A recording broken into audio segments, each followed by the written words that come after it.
Hi mga kabingkay, welcome back to my vlog. Ang ating gagawin ngayon ay, ang ating lulutuin ngayon ay magluto tayo ng ampalaya. Yan ang aking ingredients, siyempre ampalaya, kamatis, sibuyas at saka bawang. Alam nyo guys, ako magluluto ng ampalaya, hindi mapait. Hindi ko pinipigaan ng ampalaya ko ha.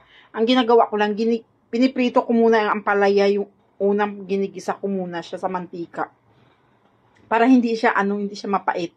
Hindi siya mapait. Hindi talaga ako mapait magluto ng ampalaya, guys. Promise.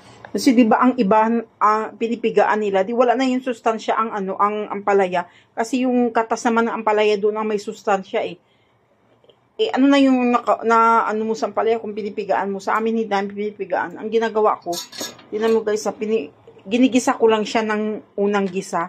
Hindi ko siya hinahalo-halo. Tingnan mo, ganyan na Ganyan na siya guys. Igisa ko muna sa kusa. Tapos lagyan ko siya ng asin at saka paminta. Yan na siya guys. O yan. Lagyan na natin siya ng paminta. Nilalagyan ko siya ng paminta. Tapos mamaya hanguin ko siya. Saka ko naman isunod yung mga sangkap niya. Yung mga kamatis, sibuyas at saka onion. Hindi ko siya hinahalo-halo para hindi siya mapait. Yan, ganyan lang. Tapos, pag gusto ko siya baliktarin,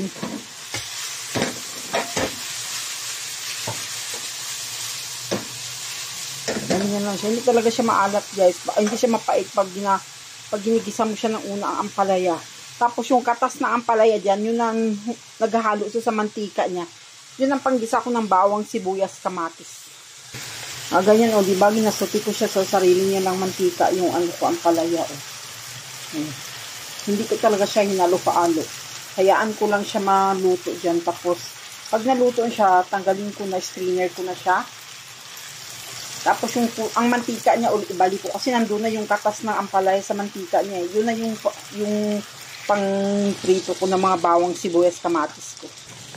Yan na guys, Hanguin ko na siya kasi naluto na. Never ko talaga siyang hinalo para hindi siya maging mapait. Yan. Ito. Tingnan mo, nandiyan na yung katas niya, Tingnan mo yung mantika ko na green-green na siya, Kasi nandiyan yung katas ng ampalaya. Yan, ganyan na. Yan na siya, guys, Hindi ko na siya, hindi na ako magdagdag ng mantika, ilagay ko na lahat. Sabay-sabay naman yan maluto, Yan lang, isa lang natin, Hanggang madurog. Hindi hinog ang kamatis kasi green-green pa yan siya. Hanggang na hinog ng kunti kasi nilagay ko sa parit.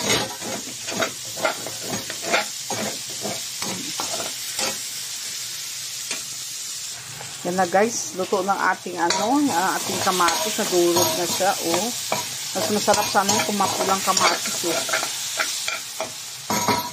Ngayon, ilagay ko na ang aking ampalaya. Diyan na ako ngayon maghalo-halo ng aking ampalaya, guys. Ito pa yung katas niya, green-green pa,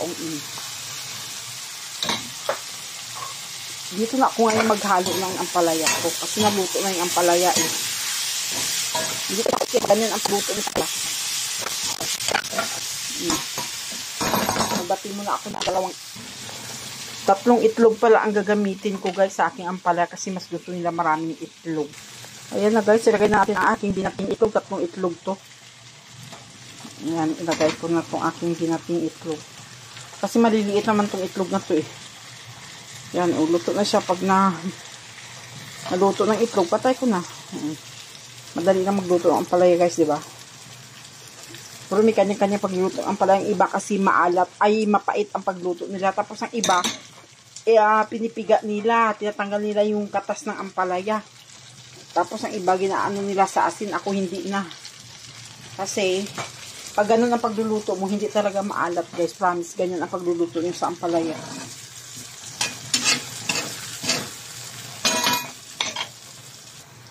Ayun na siya guys, hinalo ko na siya. Tapos patayin ko na ang apoy Kasi ilagay ko na sa baunan, ipalalamove ko na naman papuntang binundo. Ayan. Tapos na, luto na siya guys. Ang bilis lang. Ngayon, interno nito, yung bula-bula, pinainit ko muna sa oven toaster. Maraming salamat, guys. Thank you sa panonood. Ampalaya, masarap. Tingnan mo, guys. Oh, ang ampalaya ko masarap, guys. Oh, ampalaya. Oh, yummy. Ayan.